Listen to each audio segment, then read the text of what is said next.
इस साल के अंत में बिहार के अंदर विधानसभा चुनाव होने वाला है। इसको लेकर तैयारियां अभी से ही की जाने लगी हैं। आम बजट में बिहार के लिए खास घोषणाओं से लेकर पीएम मोदी के मॉरिशस दौरे पर भी बिहार विधानसभा चुनाव का असर दिखा। मॉरिशस में पीएम मोदी ने भाषण की शुरुआत भोजपुरी से की थी और वहां के प्रधानमंत्री को बिहार में बने मखाने भी भेंट किए थे।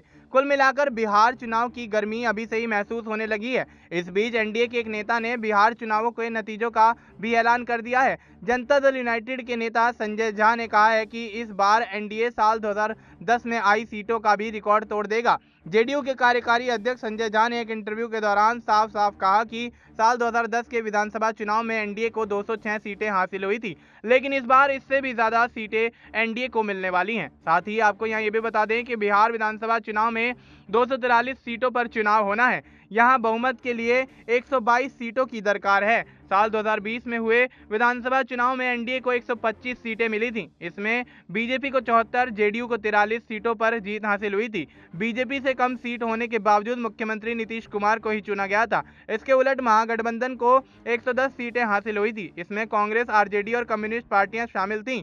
लालू प्रसाद यादव की आरजेडी का परफॉर्मेंस सबसे बेहतर रहा था। तेजस्वी यादव की लीडरशिप में आरजेडी ने 75 सीटों पर जीत हासिल की थी। वहीं कांग्रेस को महज 19 सीटें हाथ लगी थी, यानी पिछली बार मुकाबला बेहद कांटे का था। लोकसभा चुनाव 2024 में इंडिया गठबंधन पर एनडीए पर भारी पड़ गया था।